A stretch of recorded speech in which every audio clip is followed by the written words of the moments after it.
ओम नमो भगवते वासुदेवाय।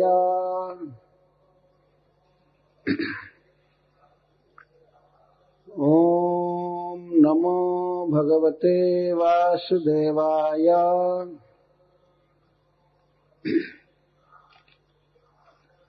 ओम नमो भगवते वासुदेवाय।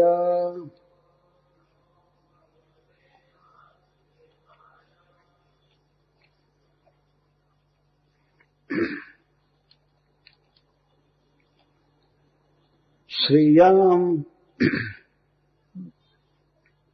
विष्णुं च वरदौ आशिषां प्रभवौ उभौ भक्त्या संपूजयेत् नित्यं यदि इच्छेत् सर्वसंपदः। श्रियं विष्णुं च वरदौ आशिषां प्रभवौ उभौ भक्त्या संपूजयेत् नित्यं यदिच्छेत् सर्वसंपदः। प्रणमे दंडवत् भूमौ भक्ति प्रभवेण चेतसा। 10 बारं जपेन् मंत्रं ततः स्तोत्रमुदीरयेत्। युवां तु विश्वस्य विभु जगतः कारणं परम्। इयं हि प्रकृतिः सूक्ष्मा माया शक्तिर्दुरत्यया। तस्या अधीश्वरः साक्षात् त्वमेव पुरुषः परः। त्वं सर्वज्ञेयं क्रियेयं फलभुग्भवान्। गुणव्यक्तिरियं देवी व्यञ्जको गुणभुग्भवान्। त्वं हि सर्वशरीर्यात्मा श्रीः शरीरेन्द्रियाशया। नामरूपे भगवती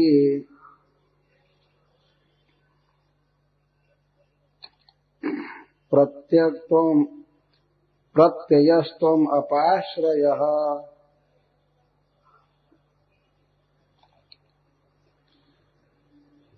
यथा युवां त्रिलोकस्य वरदौ परमेष्ठिनौ तथा म उत्तमश्लोक सन्तु सत्या महाशिषः। विष्णु च और भगवान विष्णु को वरदौ दोनों वर देने वाले हैं। आशीषां और आशीर्वादों का। प्रभवौ उद्गम स्थान। उभौ दोनों। भक्त्या भक्ति पूर्वक। संपूजयेत् खूब अच्छी तरह से पूजा करे। नित्यं प्रतिदिन। यदि इच्छेत इच्छा है सर्व संपदः समस्त संपत्तियों की। हिंदी में बोलिए। यदि समस्त संपत्तियों की अभिलाषा है तो श्री जी और भगवान विष्णु की प्रतिदिन पूजा करनी चाहिए, क्योंकि यही दोनों सबकी अभिलाषा को पूरा करने वाले हैं और समस्त भोगों के जन्मदाता हैं। इनकी पूजा भक्ति से करनी चाहिए और प्रतिदिन करनी चाहिए। प्रणमेत, प्रणाम करना चाहिए। दंडवत, दंड की तरह। भूमौ, भूमि पर। भक्ति प्रवेण, भक्ति से नम्र बने हुए। चेतसा, मन से। 10 बार जपेत, जपना चाहिए, कम से कम 10 बार। मंत्र जो पहले कहा गया, और ततः, इसके बाद स्तोत्र जो यहां दिया गया है अथवा अन्य ग्रंथों से जो याद किया हुआ। उदीरयेत, पाठ करना चाहिए। हरे कृष्णा कृष्णा कृष्णा हरे हरे, हरे राम राम राम हरे हरे। श्रील सुखदेव गोस्वामी महाराज परीक्षित के प्रश्नानुसार पुंसवन व्रत की विधि बता रहे हैं। तो कल चर्चा हुई थी कि किस प्रकार नमस्कार के मंत्र, पूजा के मंत्र और हवन के मंत्र बोलना चाहिए। कल इसकी चर्चा हो चुकी थी। तो फिर आगे सुखदेव गोस्वामी कहते हैं कि श्रियम विष्णुम च वरदौ आशीषाम प्रभवौ उभौ भक्त्या संपूजयेत नित्यम यदिच्छेद सर्वसंपदा। यदि सर्वसंपदा इच्छेद, यदि समस्त वैभव, धन, सौभाग्य, जस आदि सब कुछ की कामना है, सर्वसंपदा, समस्त संपत्तियों की इच्छा है, तो भगवान लक्ष्मी नारायण का पूजन करना चाहिए। श्री जी की पूजा करनी चाहिए और विष्णु की। श्रियम विष्णुम च नित्यम संपूजेत, नित्य पूजा करनी चाहिए और भक्ति पूर्वक। इस संसार में इस समय तो शायद कोई आदमी नहीं मिलेगा जिसको धन की इच्छा ना हो, है ना? ऐसा खोजने पर भी कुछ हो सकता है मिल जाए, लेकिन बहुत कम लोग मिलेंगे जिनको धन की इच्छा ना हो और जिनको स्वस्थ शरीर नहीं चाहिए या और भी सफलता नहीं चाहिए। जितने प्रकार के सौभाग्य हैं उसको समपद कहते हैं। पद का अर्थ होता है स्थिति और सम का अर्थ सम्यक, उचित पद। तो उसमें धन धान्य अपने आप आ जाता है। शरीर का स्वास्थ्य, स्वजनों का प्रेम और नाम हो, समाज में यश की प्राप्ति हो, बड़ा बड़ा काम हो और अन्य प्रकार से भी दान देने की क्षमता, भावना, दान देने वाले का भी यश बहुत बढ़ता है। तो ये सब जो स्थितियां हैं इसको संपद कहते हैं। पद माने स्थिति, एग्जिस्टेंस, सम्यक स्थिति।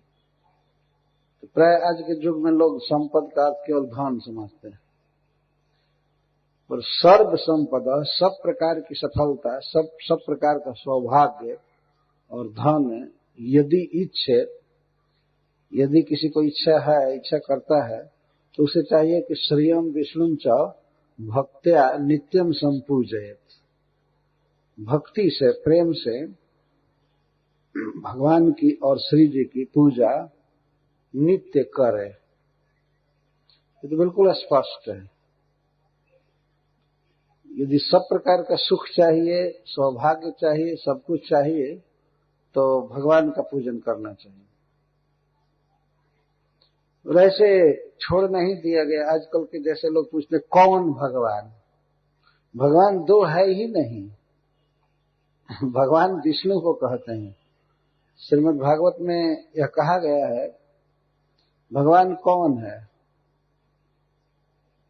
तो भगवान वो है जिसके चरण से गंगा जी निकली है। सीधा उत्तर है। जिसके चरण कमल से गंगा जी निकली है वो है भगवान, बाकी सब सेवक हैं। भगवान शिव ने गंगा जल को अपने मस्तक पर धारण किया, वे भगवान विष्णु के इस प्रकार सेवक। बड़े सौभाग्य की भावना से भगवान शिव ने गंगा जी के पानी को, भगवान के चरणोदक को अपने मस्तक पर धारण किया। और इसके पूर्व श्री ब्रह्मा जी भगवान के उस चरण प्रक्षालन के जल को, गंगा जी को अपने कमंडल में रखे थे। उन्होंने भगवान के चरण कमल को धोया। जब श्री भगवान त्रिविक्रम अवतार लिए थे और बलि महाराज से जब उन्होंने भूमि दान लिया, और भूमि दान लेने के उपरांत जब विश्व को नापने लगे, तो भगवान का एक चरण सत्यलोक तक गया और यहां तक कि ब्रह्मांड का कौभर फोड़ दिया। तो कारण समुद्र का जल छूने लगा इस ब्रह्मांड में। तो भगवान के चरण कमल को धो करके छू रहा था। जब ब्रह्मा जी ने भगवान के चरणों की पूजा की थी, तो चरणों में चंदन, केसर आदि लगा हुआ था।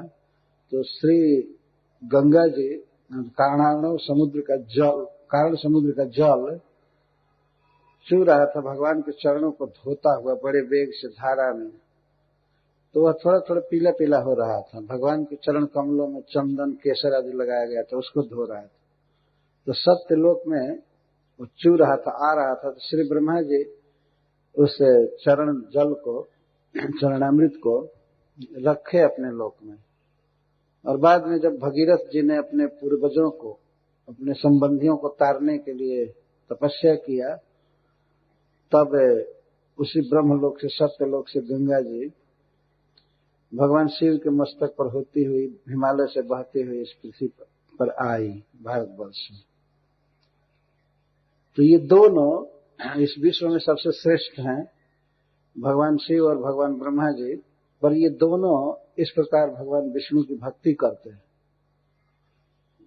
जिसका चरण धोवन ब्रह्मा जी इस तरह रखें आदर के साथ, और भगवान शिव अपने मस्तक का आभूषण समझ करके गंगा जी को धारण करते हैं, तो उस विष्णु के अलावा भगवत पद का वाच्य कौन हो सकता है? किसको कहा जाएगा भगवान वास्तव? वैसे औपचारिकता के लिए पूजा के अर्थ में किसी में भी भगवान शब्द लगा दिया जाता है, वो दूसरी बात है। लेकिन वास्तविक अर्थ में विष्णु ही भगवान शब्द के वाच्य हैं। इसलिए श्री सुखदेव गोस्वामी कहते हैं कि यदि समस्त संपत्ति की इच्छा है,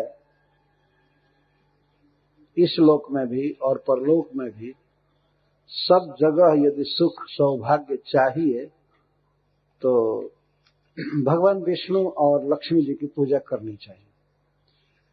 यह कह करके अन्य की पूजा के द्वारा सर्व संपत्ति की प्राप्ति नहीं हो सकती है, कह दिया गया है, अपने आप कह दिया गया। इस बात को समझ लेना चाहिए। हरे कृष्णा। राजेंद्र जी, सावधानी से सुनिए, आप लोग बात कर रहे हैं, सुनना चाहिए। तो एक बात जब कही जाती है कि श्रीयम विष्णु च, श्री की और विष्णु की पूजा करनी चाहिए, तो इसका अर्थ ये नहीं है कि हम जिसको भी मान ले भगवान, बस वही श्री जी और विष्णु हो गया। हमारे मानने से नहीं हो जाएगा। श्री का कुछ अर्थ है और विष्णु का कुछ अर्थ है। एक खास व्यक्ति के लिए शब्द का प्रयोग किया जा रहा है। श्री की पूजा करनी चाहिए, विष्णु की पूजा करनी चाहिए। और विशेष करके यदि सर्व संपत्ति की इच्छा है, चाहिए सबसे उत्कृष्ट भोग, या भगवान का पार्षद बनना हो, वैकुंठ की इच्छा हो, जिसको अपवर्ग कहते हैं, या स्वर्ग की इच्छा हो, या इस पृथ्वी पर भी बहुत बड़ा सौभाग्य और सफलता चाहिए, जस चाहिए, तो बुद्धिमानी इसी में है कि भगवान विष्णु की और श्री जी की पूजा करनी चाहिए। तो इसके द्वारा एक संस्कृत में उक्ति है कि इसके द्वारा व्यतिरेक का भी अपने आप पता चल जाता है कि श्री की पूजा करनी चाहिए और विष्णु की पूजा करनी चाहिए। इसका अर्थ है कि और कि नहीं, यदि सारी संपत्ति चाहिए तो थोड़ी थोड़ी चाहिए, नाम मात्र, तब तो दूसरी बात है। तो सुखदेव गोस्वामी भी कहते हैं कि ये इच्छा हो तो इस देवता की पूजा करें, ये इच्छा हो तो इस देवता की पूजा करें, ऐसे करें ऐसे करें। लेकिन सर्वशेष में श्रील सुखदेव गोस्वामी कहते हैं कि अकामः सर्व कामो वा मोक्ष काम उदारधि तीव्रेण भक्ति योगेन जजेत पुरुषं परम। अकामः सर्व काम, यदि कुछ नहीं चाहिए, निष्काम भाव से भगवान की सेवा की ही इच्छा है, उनसे प्रेम ही केवल करना है, तभी भी अगर प्रेम चाहिए तो उसके लिए भी, और सर्व काम, यदि सारी कामनाएं हो हृदय में, तो उन समस्त कामनाओं की पूर्ति के लिए भी भगवान की ही आराधना करनी चाहिए। और मुक्ति की कामना है तभी भी। अकाम सर्व काम मोक्ष काम तीव्रेण भक्ति योगेन जजेत पुरुषं परम। तीव्र भक्ति योग के द्वारा, अत्यंत तत्परता पूर्वक और प्रेम से की गई भक्ति के द्वारा भगवान परम पुरुष को ही प्रसन्न करने की चेष्टा करनी चाहिए। जजेत पुरुषम परम, परम सर्वोत्तम पुरुषोत्तम भगवान की ही आराधना करनी चाहिए, उन्हीं को खुश करने का प्रयास करना चाहिए। यहाँ पर श्री सुखदेव गोस्वामी यही कह रहे हैं कि श्री और विष्णु की पूजा करनी चाहिए। यही वास्तव में पूज्य हैं, आराध्य हैं समस्त जीवों के। अरे जब ब्रह्मा जी और शिव जी के आराध्य हैं, तो फिर अन्य देवता या मनुष्य आदि के विषय में तो कहना ही क्या है। किस प्रकार पूजा करनी चाहिए, इसको पहले भी कुछ बताया गया, आगे बताया जा रहा है। सबसे पहले प्रणाम करना चाहिए। कहाँ प्रणाम करेंगे, इस वर्णन के पहले ये समझ लेना चाहिए कि भगवान का श्री विग्रह रखना चाहिए पूजा के लिए। जैसे आवाहन और पाद अर्घ्य आदि समर्पित करते हैं, तो आवाहन का अर्थ होता है भगवान को बुलाना, लेकिन भगवान को पूजा के लिए उनके स्वरूप में, उनके श्री विग्रह में ही बुलाया जाता है, प्रतिदिन बुलाया जाता है। यदि वे हैं अर्चा विग्रह के रूप में, हमारी अर्चना को, पूजा को स्वीकार करने के लिए ही भगवान प्रकट हैं। मंदिरों में जो मूर्तियां होती हैं, वो मूर्ति नहीं है, उसको अर्चावतार कहते हैं। अर्चा के रूप में, मूर्ति के रूप में श्री भगवान स्वयं अवतरित होते हैं, भक्त के पूजा को, उसके प्रार्थना को, भाव को स्वीकार करने के लिए। तो ये समझ लेना चाहिए शुरू में ही कि भगवान नारायण की और श्री की पूजा करनी है, तो श्री का श्री विग्रह हो या फोटो हो, जो भी हो, वो रखना चाहिए, उसी की पूजा की जाती है। तो श्री भगवान के सामने दंडवत प्रणाम करना चाहिए। प्रणमेद दंडवत भूमौ। दंडवत प्रणाम का अर्थ है, जैसे आप डंडा खड़ा करें ऐसे, तो डंडा को प्रणाम कराया जाएगा। प्रणाम में झुकना, तो झुकेगा तो बीच में टेढ़ा नहीं होगा, पूरा सीधा झुकता है, बीच में मुड़ता नहीं है। तो इस तरह से दंडवत प्रणाम का मतलब हुआ कि हाथ बिल्कुल आगे जाएगा, पैर पीछे रहेगा और सीधा शरीर लेटता है, और कई जगह भूमि का स्पर्श होता है, सिर से वक्ष से, जानु से और पैर से और हाथ से, ये 5 अंगों से जमीन का स्पर्श होता है और कुछ बोलते हैं प्रणाम करने में, इसको वत्सा कहते हैं। और पहले भगवान को देखते हैं नम्र भाव से, तो नेत्र से ही प्रणाम होता है और मन से। 5 पहले के और 3, इसको साष्टांग प्रणाम कहते हैं, अष्टांग प्रणाम, इसको दंडवत प्रणाम कहते हैं। लेकिन एक और भी प्रणाम होता है। एक बार एक संत ने इस बात को कहा था, विनोबा भावे एक बार बोले थे, सर्वोदय वाले विनोबा जी, तो वो कहते हैं कि खड़े खड़े प्रणाम कर लो, ये भी दंडवत प्रणाम है। ऐसे खड़ा रहना और कुछ कहना कि नमस्ते नमस्ते, ये भी प्रणाम है, ये दंडवत प्रणाम ये भी है, डंडा की तरह खड़ा रहना। इसीलिए यहाँ पर कहा गया भूमौ, नहीं ये आकाशौ, ये आसमान में प्रणाम नहीं करना है, भूमौ, भूमि में दंडवत करना है।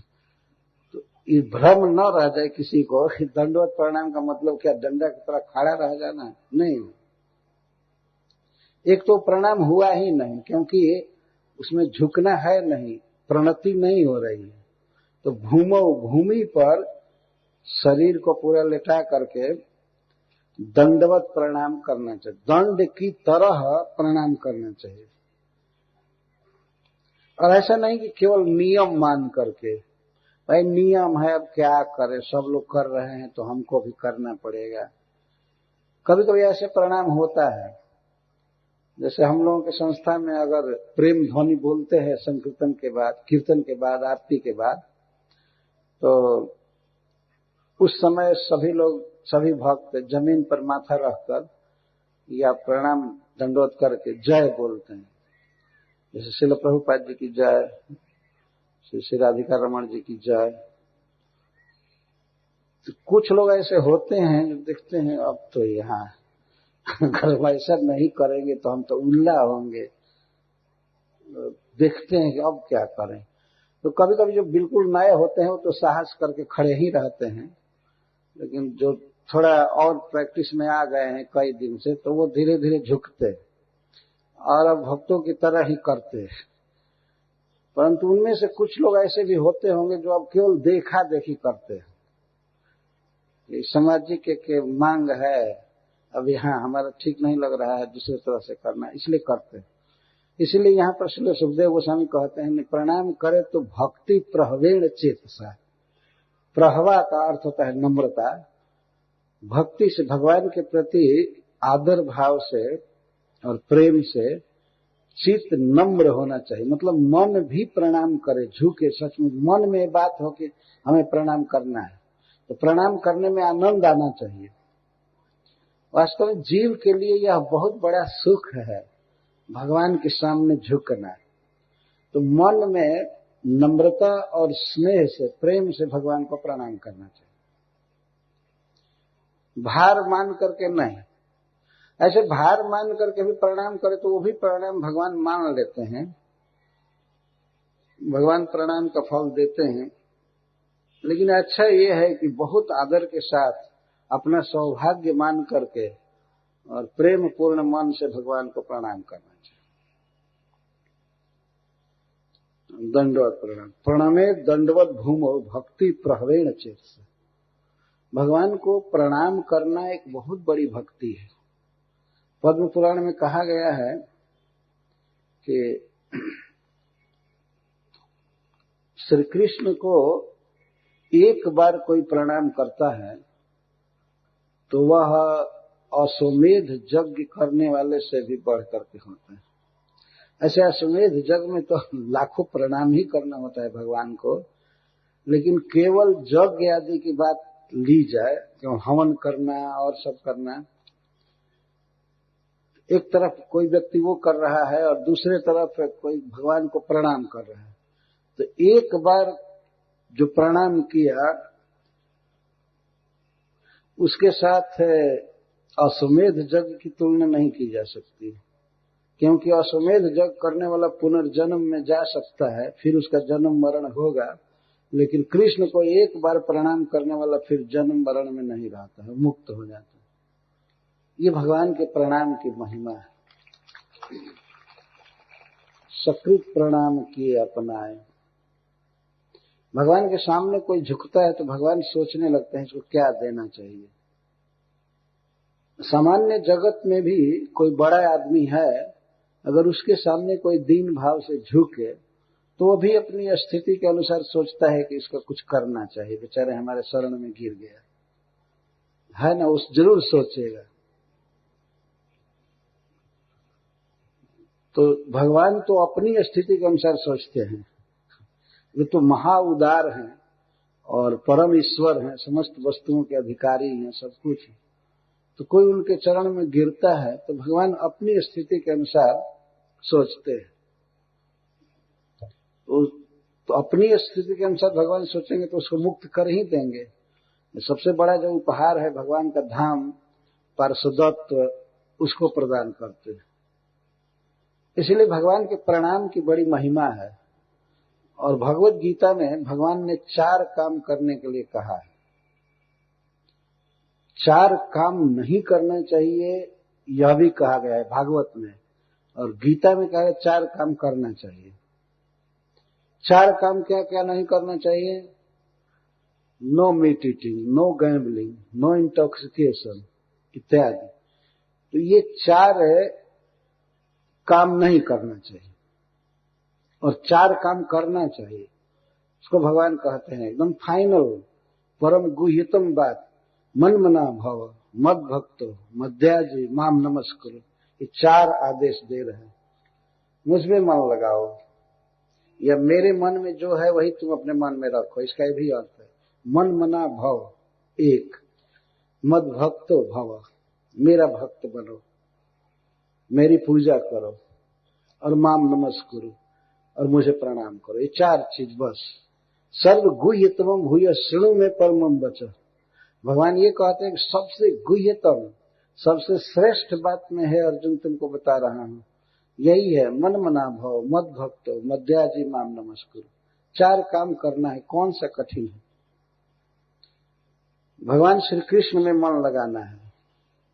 और इसका यह भी अर्थ किया जाता है मन मना भव, अर्थात कृष्ण मना भव। कृष्ण का मन ही हमारा मन होना चाहिए।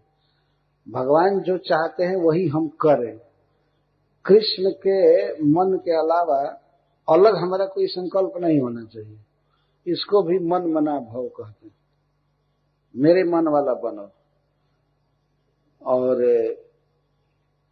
मद भक्तो भव, भव क्रिया वहां भी लगाई जाएगी। मन मना भव, मद भक्तो भव, मेरा भक्त बनो, मेरा भक्त बनो। भक्त का अर्थ भगवान को ही अपना इष्ट देव मानना, उनको पूज्य मानना, उनको सर्वश्रेष्ठ मानना, दीन भाव से उनके शरण में रहना, यह भक्ति। अथवा भगवान के 9धा भक्ति को करना कृष्ण के प्रति, श्रवण, कीर्तन, स्मरण, वंदन, अर्चन इत्यादि। ये सब जो भी करना है मेरे लिए करो, मेरे प्रति करो। अर्थात मेरा नाम जप करो, मेरी कथा सुनो, मेरी पूजा अर्चना करो। ये सब अर्चना को तो अलग कर रहे हैं। मध्याजी, मद याजी भव, उस क्रिया को वहां लगाना पड़ेगा। याजी का अर्थ है यजन करने वाला। मद याजी भव, मेरा पुजारी बनो, मेरी पूजा करने वाला बनो। अर्थात मुझे ही संतुष्ट करने के चक्कर में रहो। तुम यही सोचो रात दिन की कौन काम करने से किस तरह से श्री कृष्ण खुश होंगे। इसको कहते हैं यजन, ये पूजा। और अंत में कहते हैं माम नमस्कुरु, मुझे नमस्कार करो, मेरी शरण में रहो। इस प्रकार ये भगवान का 4 आदेश है। 4 आदेश में प्रणाम भी एक आदेश है। इस पर एक भक्त ने टीका में लिखा है कि भगवान प्रणाम करने को जो कह रहे हैं उसका क्या रहस्य है। तो पहले भगवान ने कहा मन मना भव, मुझमें मन लगाओ। तो मानो अर्जुन कह सकते हैं, या अर्जुन के तरह कोई दूसरा कह सकता है, जो आजकल गीता पढ़ता है वो भी कह सकता है कि मन तो चंचल है, इसको पकड़ेंगे अपने बस में करेंगे तब ना आप में लगाएंगे। तो अपने बस में तो है ही नहीं, तो आपको आप में लगाएंगे कैसे? कई भक्त ऐसे प्रश्न करते हैं, हम तो जप करते हैं लेकिन मन इधर उधर भागता है। तो ये बात तो अर्जुन भी पूछे हैं गीता में भगवान से, चंचलम ही मन कृष्ण। तो मानो ये कहा जा सकता है कि कृष्ण आप तो बहुत बड़ा आदेश दे रहे हैं, कठिन है पालन करना, मन को आप में लगाना कठिन है, कैसे लगाए? तब भगवान ने कहा था ठीक है, मन नहीं लगाओगे तो मद भक्तो भव, मेरी भक्ति करो, जप करो, कीर्तन करो और नाना प्रकार की सेवा है, इसे तो कर सकते हो ना। कथा सुनो, भागवत पढ़ो और सब कई भक्ति है। तो भक्त कह सकता है कि अरे इंद्रियां तो विषयों में लगी हैं, तो हम आपकी भक्ति क्या करेंगे, श्रवण कीर्तन आदि करना भी कठिन है। तब भगवान कहता है ठीक है, ये भी नहीं कर सकते तो मेरी पूजा करो, देह से हमारी पूजा करो और कुछ सेवा करो, ये सब कर सकते हो ना। तो इस पर भक्त कह सकता है कि देह तो बहुत आलसी है, काम धंधा करने में मन नहीं लगता, इसलिए आपकी सेवा भी करना हमारे लिए कठिन है। तो भगवान ने कहा अच्छा ठीक है, कुछ भी नहीं कर सकते हो, माम नमस्कुरु, मुझे प्रणाम तो कर सकते हो ना, तो यही करो, केवल प्रणाम करो। इसलिए भगवान ये लगातार 4 आज्ञा कर रहे हैं, मन मना भव, मद भक्तो मध्याजी माम नमस्कुरु। तो मनुष्य यदि कोई भी भक्ति नहीं कर सकता है तो कृष्ण को प्रणाम तो कर सकता है ना। कई भक्तों ने ऐसा कहा, जैसे महारानी कुंती कहती हैं, नमस्ते पुरुषम त्वाद्यम ईश्वरम प्रकृते परम। यह श्री कृष्ण, वो आगे कहती हैं मैं तो स्त्री हूं, मुझे आपके बारे में कोई ज्ञान नहीं है, इसलिए मैं आपके बारे में क्या बोलूं, मैं केवल इतना ही कर सकती हूं कि आपको प्रणाम कर सकती हूं। यही कहा है उन्होंने, नमः पंकज नाभाय नमः पंकज मालिने नमस्ते, नमः पंकज नेत्राय नमस्ते पंकजांग्रे। इस श्लोक की टीका में श्रीपाद श्रीधर स्वामी जी लिखते हैं कि मैं तो स्त्री केवल आपको प्रणाम कर सकती हूँ, यह हमारी योग्यता है, इसलिए बार बार नमः नमः नमः नमः कह रही हूँ। कृष्णाय वासुदेवाय देवकी नंदनाय च नंद गोप कुमाराय गोविंदाय नमो नमः, बारंबार नमस्कार कर रही, नमस्कार कर रही। कृष्ण को प्रणाम करने का यह स्वाभाविक अधिकार जीव को है, और यह बहुत बड़ा सौभाग्य है भगवान को प्रणाम करना। तो श्रील सुखदेव गोस्वामी यहाँ कहते हैं कि भक्ति प्रहवेण चेतसा, भक्ति से नम्रीभूत और स्नेहिल मन से कृष्ण को प्रणाम करना चाहिए। और 10 बारम जपेन मंत्रम, और जो ऊपर मंत्र बताया गया, इस मंत्र को 10 बार जपना चाहिए कम से कम। यहां अपने आप ही लगा लेना चाहिए, ज्यादा करे तो और अच्छा है, तो 10 बार जपना चाहिए। ये कितना प्रैक्टिकल है। श्रील प्रभुपाद जी ने जो विधि दिया है, हम लोगों को भी जो सेकंड इनिशिएशन दिया जाता है, तो उसमें जो भी मंत्र हैं उनको 10 बार जपने के लिए कहा जाता है। प्रत्येक मंत्र को 10 बार जपे, एक मंत्र को 10 बार जप लिए तब दूसरे मंत्र को 10 बार, तीसरे को 10 बार, इस तरह 7 मंत्र मिलते हैं, तो 10-10 बार जपना होता है। कभी कभी भक्तों के मन में होता है कि और ज्यादा जपना चाहिए, तो ज्यादा जपना मना नहीं है, लेकिन इससे कम करना मना है। कम न जपे, ये स्टैंडर्ड संख्या है। 10 बार जप करे, इसके बाद सैकड़ों बार करे, उसको समय है तो कोई बात नहीं। तो यहां भी भाव यही है कि 10 बारम जपेन मंत्रम, 10 बार मंत्र का जप करे कम से कम, और इसे अधिक मना नहीं है, और अच्छा है करे तो 10 बारम जपेन मंत्र, 10 बार मंत्र जप करके ततः स्तोत्रम उदीरयेत, इसके बाद स्तोत्र का पाठ करें। स्तोत्र कहाँ है? आगे के 4.5 श्लोक में स्तोत्र दिया गया है।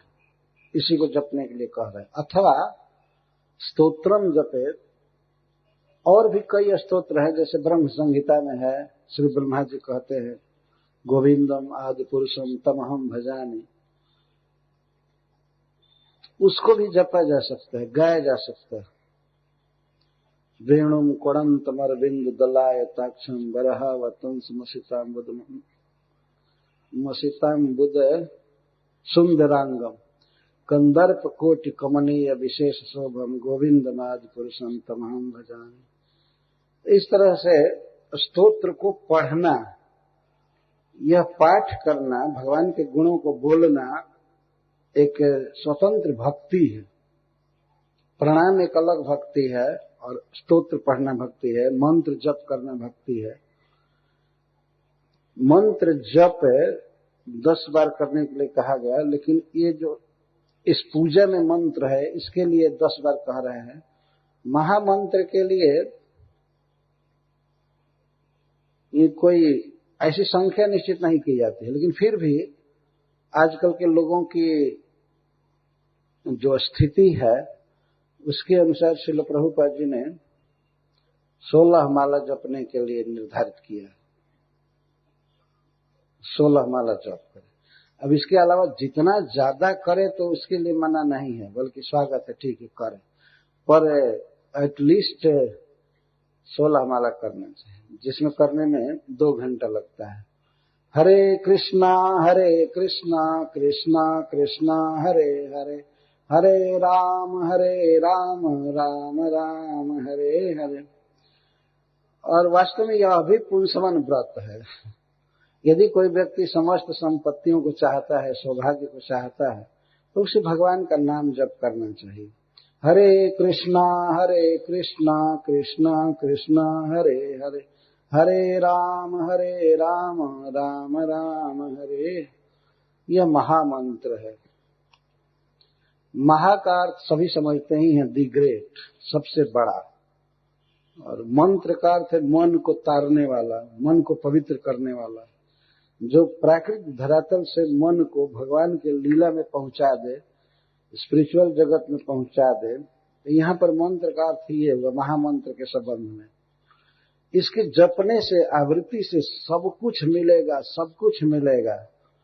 और भगवान के स्वरूप की जो हृदय में स्फुरना होगी, भगवान का जो स्मरण होगा, वो तो अलग फायदा है, सबसे बेस्ट है। लेकिन नाम का उच्चारण जीभ से करना, यही बहुत बड़ा सौभाग्य है। कभी कभी भक्त लोग पूछते हैं कि अरे इसका फल कब आएगा। ये महामंत्र स्वयं ही फल है, जीभ पर आ रहा है, यही सबसे बड़ा भाग्य है, यही वास्तव में सबसे बड़ी सफलता है। किसी तरह जीभ पर आ रहे। कई भक्तों के द्वारा ये प्रश्न होता है कि हम तो मन जप तो करते हैं, मन इधर उधर भागता है, मन नहीं लगता है। तो मन लगे या ना लगे, ड्यूटी है जीभ से बोलना। यही कहा गया है ना, दीक्षा के समय तो यही कहा था, ठीक है चांट 16 राउंड्स, तो 16 माला जप हो। ये तो नहीं कहा जाता है कि मन लगा करके तब जपो। ये मन लगा लेना ये मनुष्य के अपने अधिकार की बात नहीं है। मन लगेगा नहीं, ये श्योर बात है। मन जहां लगा है वहीं लगेगा, इसलिए जीभ को लगाना है। और कोई ऐसा प्रश्न करता है कि मन नहीं लगता है, तो ठीक है मन नहीं लगता है, कौन कहता है तुमको कि मन लगाओ? जीभ लगाए हो ना। हरे कृष्णा कृष्णा कृष्णा हरे हरे, हरे राम राम राम हरे हरे। और कोई व्यक्ति इस तरह से जीभ को इंगेज करके देखे कि उसका मन क्यों नहीं लगेगा भगवान में, वो श्योर लग जाएगा। बात है कि जप में ठीक से आदमी उच्चारण नहीं करता है, इसीलिए मन इधर उधर भागता है। यदि नाम का उच्चारण किया जाए तो ऐसा कहा गया है कि सेवनोन्मुखे ही जिह्वादौ स्वयमेव स्फुरत्यद। भगवान का रूप और भगवान का नाम, गुण आदि जो भी है, वह सेवनोन्मुख जीव के जिह्वा आदि पर अपने आप स्फुरित होता है, अपने आप। तो सेवनोन्मुख होना चाहिए। ये हृदय में लालसा होनी चाहिए कि भगवान हमारे हृदय में उदित हों, हृदय में उदित हो, तो सेवनोन्मुख होगा। सेवनोन्मुख का अर्थ क्या है? वो नाम का उच्चारण करना चाहेगा। तो जब वो नाम का उच्चारण करना चाहता है तो वह नाम स्वयं ही उस भक्त के जिह्वा पर आकर स्फुरित होने लगता है। यदि हृदय में लालसा है कि मैं जप करूं, तो वास्तविक स्थिति है कि प्राकृत जिह्वा से भगवान के नाम को पकड़ा नहीं जा सकता है। लेकिन जब कोई भक्त चाहता है कि मैं भगवान का नाम बोलूं, तो नाम स्वयं ही स्फुरत्याद, स्वयं स्फुरित होता है जिह्वा पर, और भगवान का वह दिव्य अपराकृत रूप भी हृदय दर्पण पर अपने आप प्रतिफलित होने लगता है। केवल भगवान देखना चाहते हैं, लालसा, भले मन लगा हो या न लगा हो, लेकिन लालसा होती है कि मैं जप करूं, मैं भगवान का चिंतन करूं, तो भगवान का रूप, भगवान का नाम आदि अपने आप इंद्रियों पर स्फुरित होने लगता है। नहीं तो प्राकृत इंद्रियों में क्या शक्ति है भगवान का नाम लेने की? पर भगवान का नाम आता है। जैसे हम लोग अभी बोल रहे हैं, हरे कृष्णा कृष्ण कृष्णा हरे हरे, हरे राम राम राम हरे हरे। यह नाम भगवान की कृपा है कि वे तुरंत स्फुरित होते हैं, आ जाते हैं जिह्वा पर। वास्तव में अप्राकृत भगवान का नाम इस जिह्वा को ही अप्राकृत बना देता है, स्पिरिचुअल बनाता है और स्वयं स्फुरित होता है। तो जिह्वा पर भगवान का नाम आना यही सबसे बड़ा सौभाग्य है। मन लगे या खाक में पड़े, उसकी चिंता नहीं करनी चाहिए। और मन किसका लगता है? बहुत कम मन लगता है संसार में। लेकिन ये देखना चाहिए कि जिह्वा पर नाम है कि नहीं। अगर जिह्वा पर नाम है तो मीटर ठीक चल रहा है, बिल्कुल ठीक है, कोई गड़बड़ी नहीं। लेकिन अगर माला हाथ में है और जीभ चुपचाप है और कहे कि हम मानसिक जप कर रहे हैं, तो इस पर विश्वास नहीं किया जा सकता। जब जीभ ही बस में नहीं है तो मन क्या बस में होगा? बताइए। किसी को कहा जाए कि इस घोड़ा को काबू में करो, ये 1 घंटे में 10 किलोमीटर जाता है, इसको कंट्रोल करो। और वहीं पर कहा जाए कि एक और घोड़ा है जो 1 घंटे में 1 करोड़ किलोमीटर जाता है, उसको कंट्रोल में करो। किसको कंट्रोल में करना आसान होगा? जो कम स्पीड से चलता है, वो अगर पकड़ना होगा तो हो सकता है उसको पकड़ा जा सकता है। और जो ऐसे बस पकड़ने चलो और 1 मिनट में लाखों माइल भागे, तो उसको कैसे पकड़ पाएंगे? और लोग कहते हैं हमारा मन नहीं लगता है, मन नहीं लगता है। अरे जीभ लगी है ना, ये देखना चाहिए कि जीभ लगी है कि नहीं। अगर जीभ लगी है तो झक मार करके मन को आना पड़ेगा अंदर, वो जाएगा कहाँ? परंतु बोलना तो चाहिए ना, हरे कृष्णा कृष्णा कृष्णा हरे हरे, हरे राम राम राम हरे हरे। यही सौभाग्य है। तो यहाँ पर श्रील सुखदेव गोस्वामी कहते हैं कि 10 बार मंत्र का जप करें और इसके बाद स्तोत्र पढ़े। मंत्र भी जपना, भगवान का नाम भी जपना है, और इसके बाद स्तोत्र भी पढ़ना है। गोविंदम आदि पुरुषम तमहम भजामि। यह भागवत में अनेक स्तुतियां हैं भगवान की, कई स्तोत्र। भजे ब्रजैक मंडनम समस्त पाप खंडनम इत्यादि। श्रीपा शंकराचार्य का बनाया हुआ है। यह जगन्नाथ जी का स्तोत्र है, जगन्नाथ स्वामी नयन पदगामी भवतु में। कई प्रकार का स्तोत्र है। तो स्तोत्रम उदीरयेत, ये और स्तोत्र याद नहीं है तो यहाँ 4.5 श्लोक में स्तोत्र दिया गया है। इसी को पढ़े, इसको पढ़े, फिर पूजा करे, फिर 10 बार मंत्र जप करे, इसको पढ़े, ऐसे लगातार करना चाहिए। तो क्या है स्तोत्र? और सुखदेव गोस्वामी यहाँ कह रहे हैं, युवां तु विश्वस्य विभु जगतः कारणं परम, इयं ही प्रकृति सूक्ष्मा माया शक्ति दुरत्यया। कभी कभी स्तोत्र की बात समझ में न भी आवे तब भी पढ़ना चाहिए। भगवान का गुण टकराता है, उन शब्दों में भगवान का गुण सन्निहित होता है, उनका रूप, उनका नाम, उनका चरित्र, लीला आदि उसमें रहता है। तो अनजान में भी वो भक्तों के हृदय में स्फुरण चालू कर देता है। पढ़ना चाहिए, अपना कर्तव्य यही है कि हम जप करें, हम पढ़ें, गावें। जुआ भी विश्वस्य विभु, ये गुण है भगवान का। आप दोनों ही विश्व के विभु हैं। विभु का अर्थ होता है जो विशेष रूप से हो गया है, समस्त जगत में आप दोनों व्याप्त हैं, यह अर्थ हुआ। आप दोनों, श्री जी और श्री भगवान, ये दोनों विश्व के कण कण में व्याप्त हैं। वस्तु के रूप में भी हैं, उपादान भी हैं। वास्तव में भगवान ही भूमि के रूप में बने हुए हैं। भगवान की शक्ति भूमि के रूप में परिणत है, वृक्ष के रूप में या कीट पतंग पशु पक्षी आदि के रूप में। भगवान की शक्ति के अतिरिक्त और कुछ नहीं है। इसीलिए कहा जाता है दोनों इस विश्व के विभु हैं, अर्थात सर्वव्यापक हैं। जितनी वस्तुएं हैं उसके रूप में भगवान ही हैं। भगवान के अलावा और किसी की सत्ता नहीं है।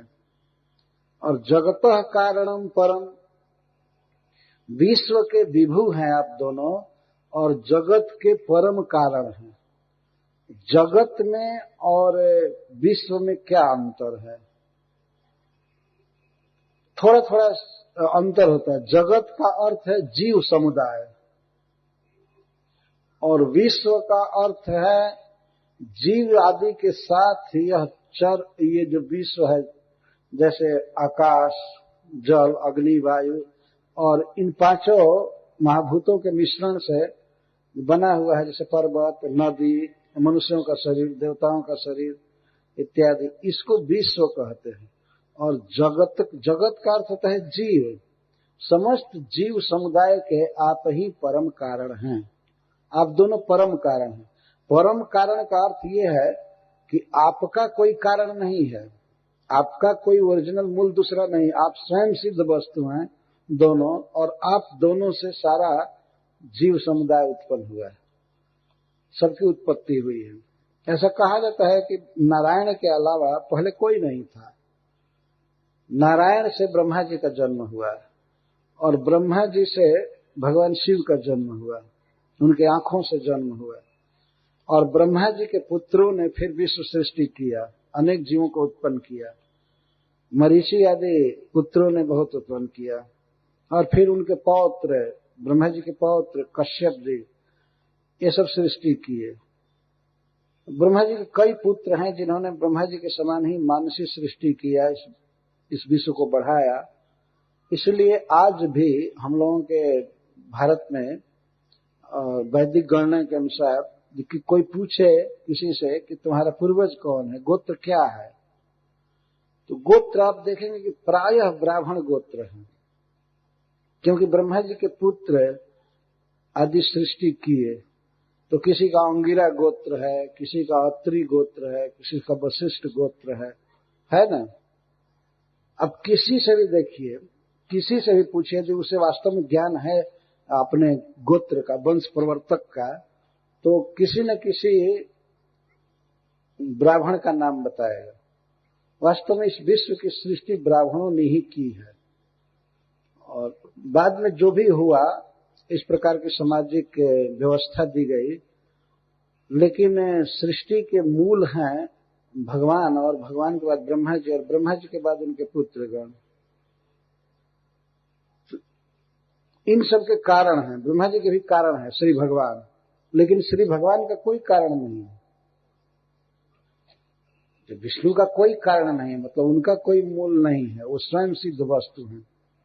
तो इस प्रकार से कहा कि जगतः कारणम परम, आप दोनों इस जगत के समस्त जीव समुदाय के परम कारण हैं, सर्व कारण कारण।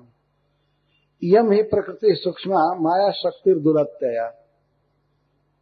और श्री भगवान से बात कर रहा है भक्त, श्री विग्रह के सामने प्रणाम करते हैं। तो भगवान के लिए तो त्वम शब्द का प्रयोग किया जा रहा है कि आप ऐसे हैं और ये हैं। ये श्री जी क्या हैं? ऐसे भगवान से ही बात की जा रही है। और ऐसा नहीं कहा जा रहा था कि हे लक्ष्मी जी आप ये हैं। लक्ष्मी जी से बात नहीं कर रहा है भक्त, भगवान से बात कर रहा है। पहले द्विवचन में दोनों के लिए कहते हैं, जुवाम ही विश्वस्य विभु जगतः कारणम परम। अब कहता है इयम ही प्रकृति सूक्ष्मा माया शक्ति दुरत्या। और आपके बगल में, आपके बाएं भाग में जो स्थित हैं श्री जी, ये क्या है? ये भगवान से बात की जा रही है। इयम ही, इयम का अर्थ यह स्त्रीलिंग वाचक शब्द है इयम, और पुरुष में अयम शब्द होता है। ये इयम, ये जो श्री हैं ये आपकी दुर्गेय शक्ति है, प्रकृति है, और इनको ही माया शक्ति कहा जाता है। अर्थात ये आपकी सूक्ष्म शक्ति है, स्वरूप शक्ति, और इन्हीं का बहिरंग प्रकाश माया शक्ति माना गया है, जो दुरत्यया। इनको पार करना बहुत कठिन है। दूह अति अय, अय का अर्थ आना, अति मतलब पार, पार आना, पार जाना, और दूह का अर्थ कठिन।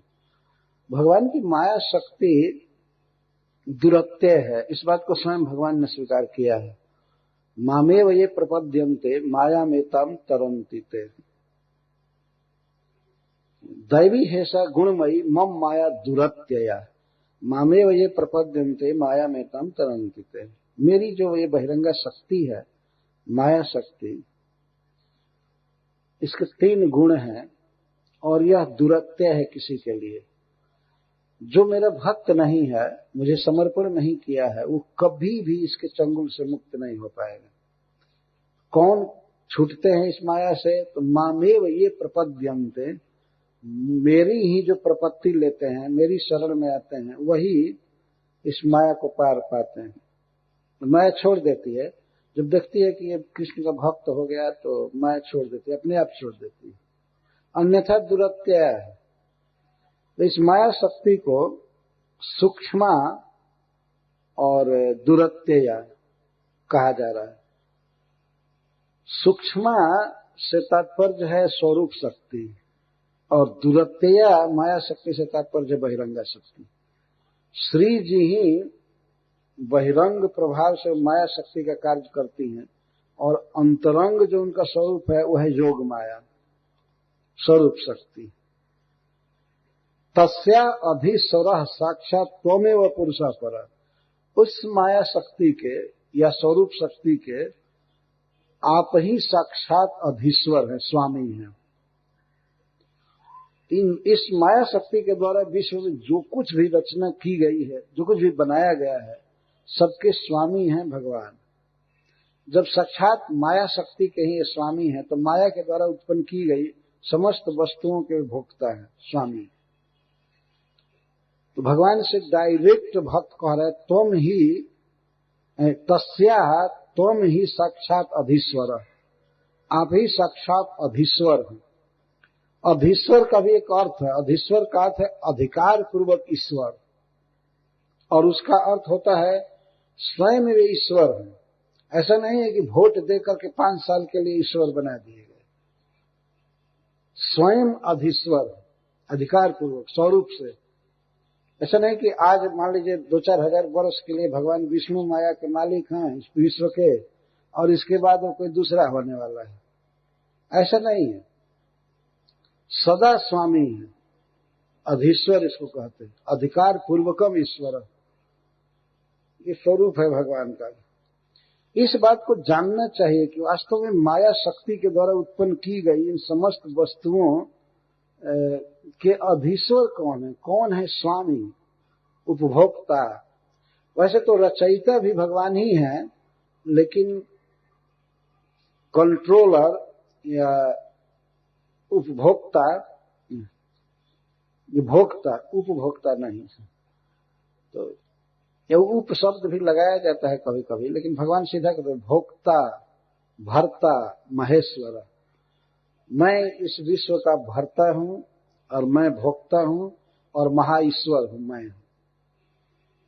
इस बात को जानना बहुत आवश्यक है। और तरह से मान लीजिए कोई भगवान को न जाने, भाई ये न जाने कि विश्व को किसने उत्पन्न किया, लेकिन विश्व किसके कंट्रोल में है इतना तो जानना चाहिए। और केवल इस विश्व का थोड़ा सा ज्ञान हो, संसार का ज्ञान हो और इसके मालिक का ज्ञान न हो तो ये बहुत भारी अज्ञान माना जाएगा।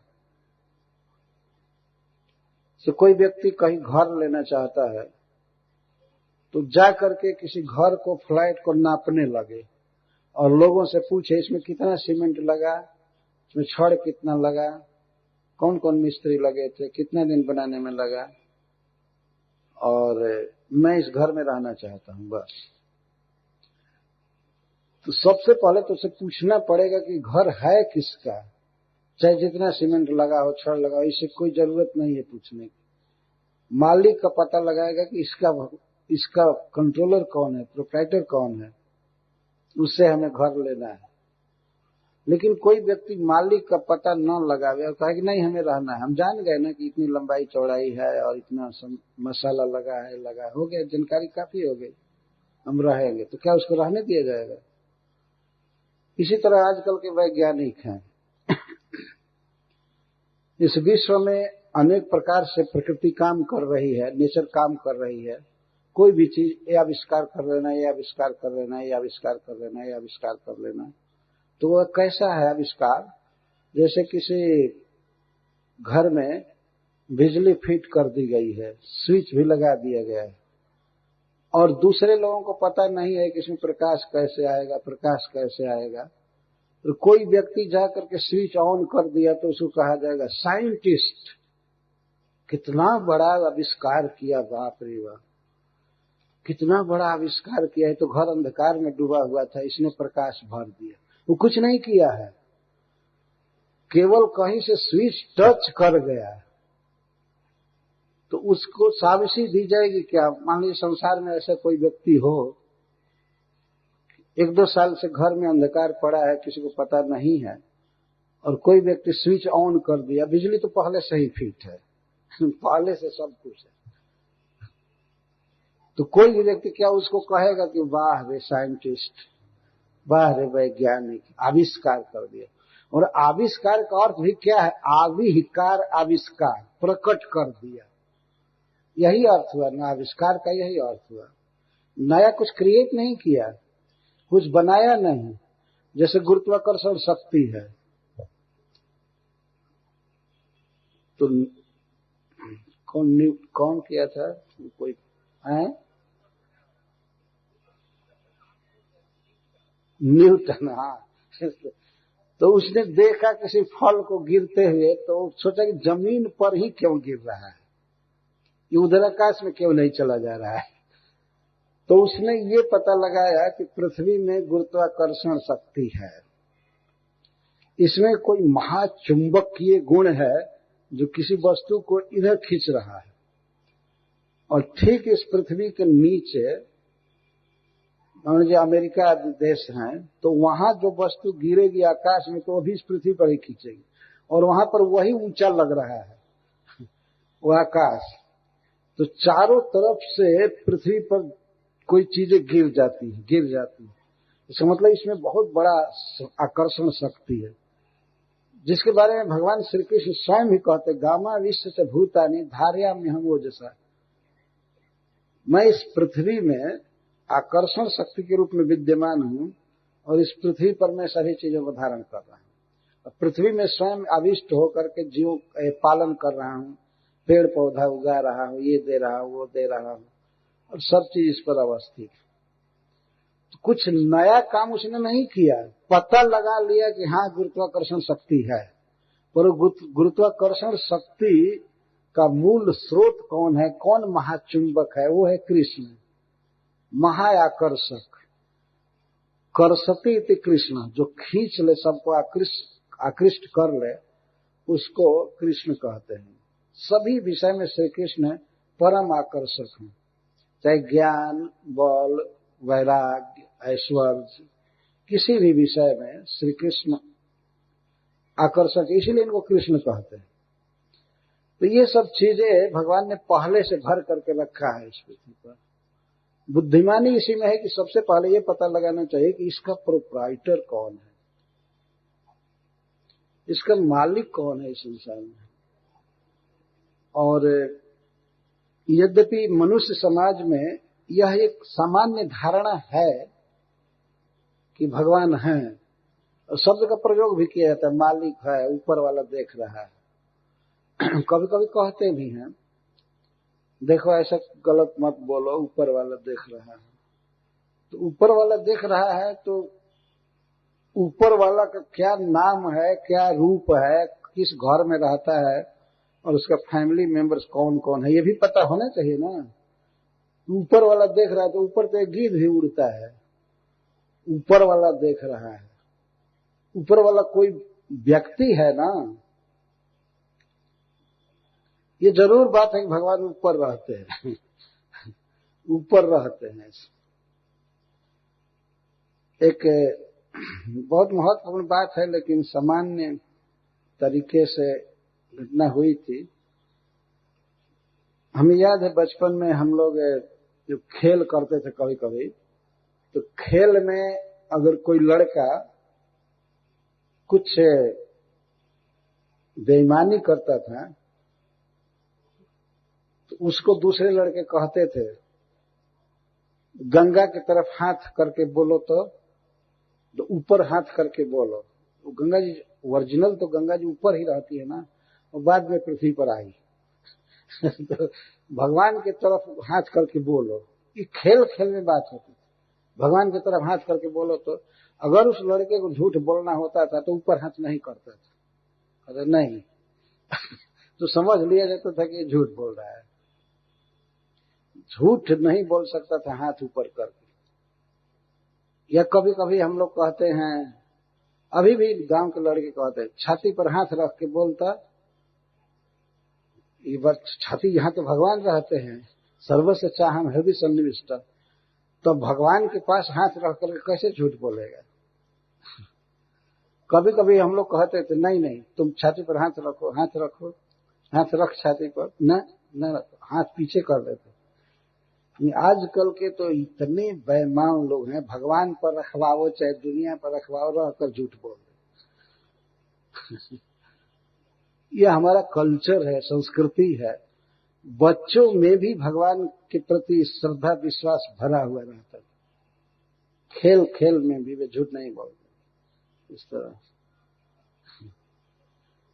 तो यह बात सुसिद्ध है कि भगवान इस जगत के मालिक हैं, इतना इसमें विवाद नहीं है।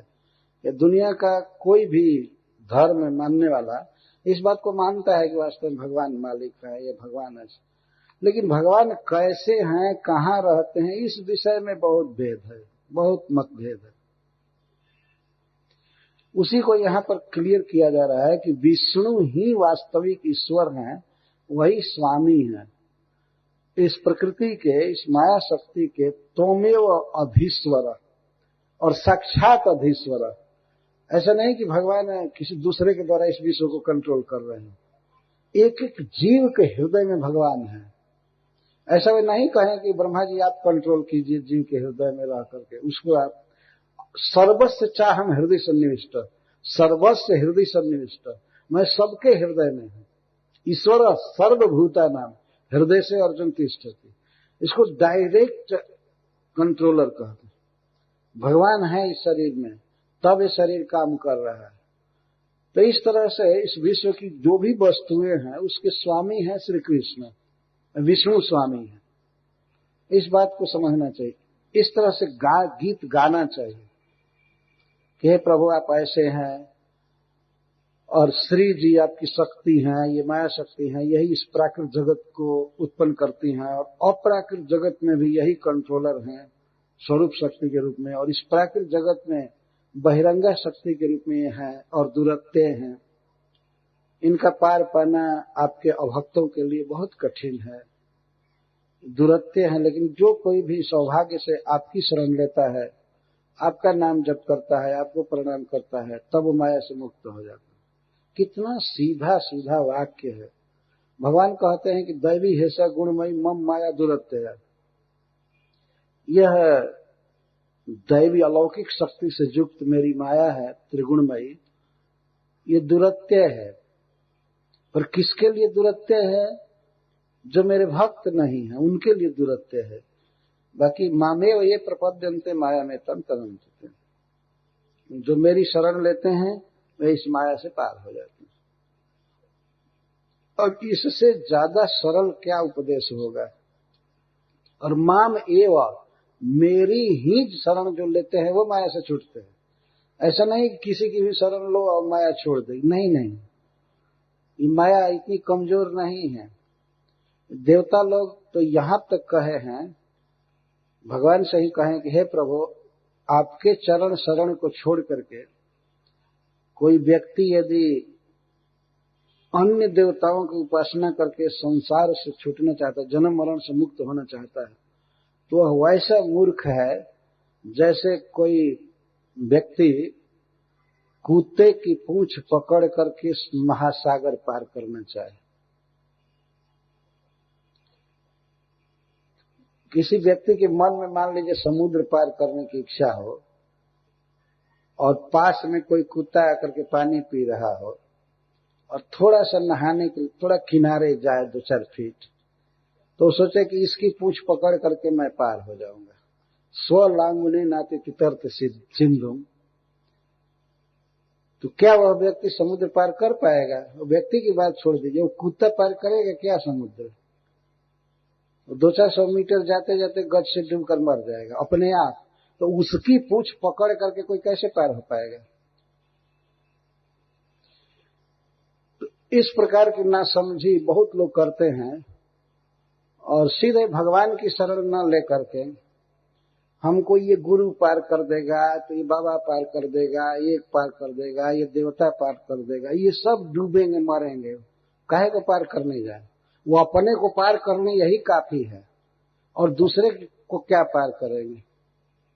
तो पार करना है तो कोई सुदृढ़ जहाज चाहिए, पानी का जलयान नौका चाहिए, और उस नौका को खेने वाला जानकार चाहिए, कहां समुद्र, कहां भवसागर की धारा कैसी चल रही है।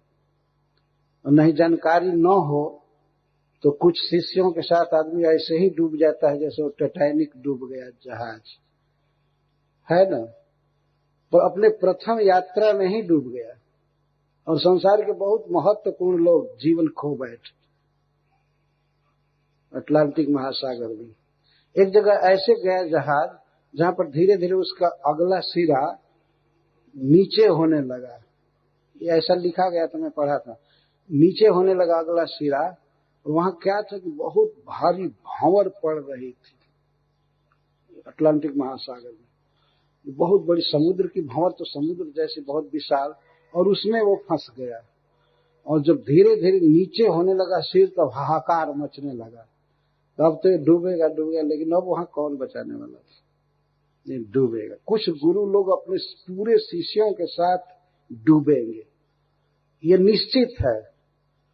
तो वो तो खैर जहाज पर बेचारे डूबे थे, लेकिन आजकल के लोग तो कुत्ते की पूंछ पकड़कर कुत्ता के साथ डूबेंगे।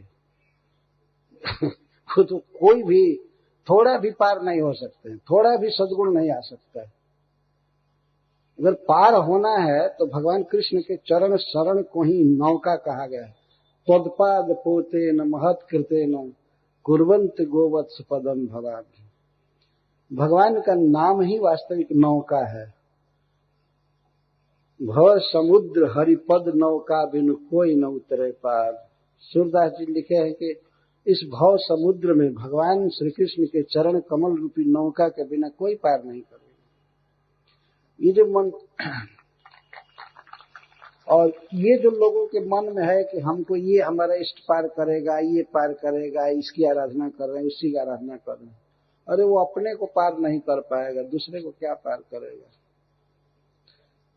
यहाँ पर यही बात स्पष्ट बताई जा रही है। अधीश्वर, वही अधीश्वर है, जीव के जन्म मरण के, पार करने के या भोगों के, जिलाने खिलाने के, सबके स्वामी हैं। वो संपूर्ण माया शक्ति के नेचर के वो स्वयं अधीश्वर।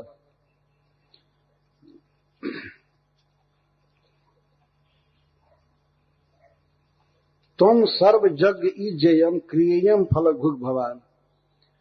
आप समस्त यज्ञ हैं और यज्ञ की क्रिया ये लक्ष्मी जी हैं, और आप यज्ञ फल भोगता हैं और क्रियाएं हैं।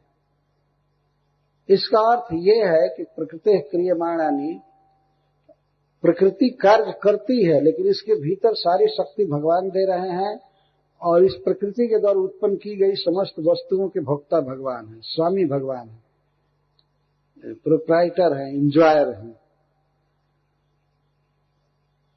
गुण व्यक्ति रियम देवी व्यंजको गुणभुग भगवान।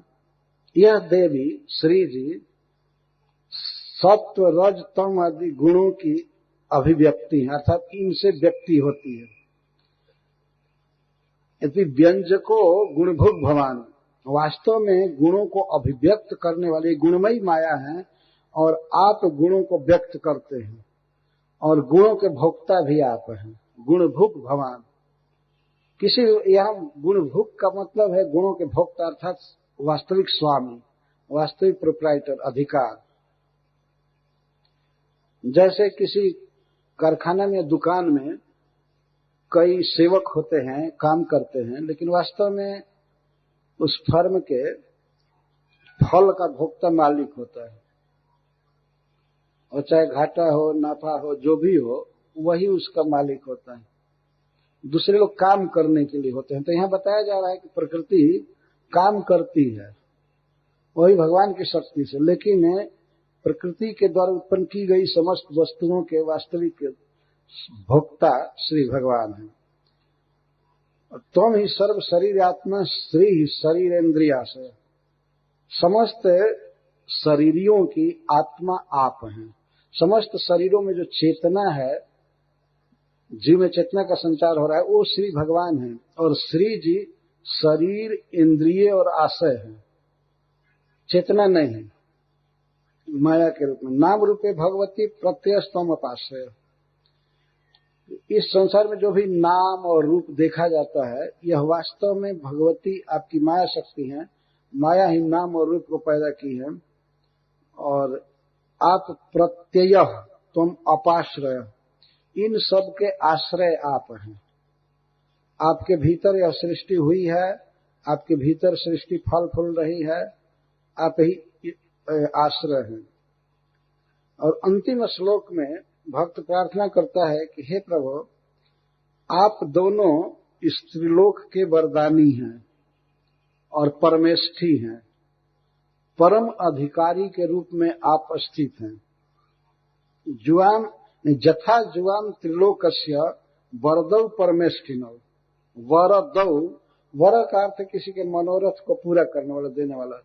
तो आप दोनों, यह सत्य बात है, जथा का अर्थ बिल्कुल सत्य बात है। जैसे आप दोनों इस जगत में समस्त जीवों को वर देने वाले हैं, वरदौ, क्योंकि परमेष्ठिनौ, समस्त वस्तुओं के आप ही दोनों सुप्रीम अधिकारी हैं।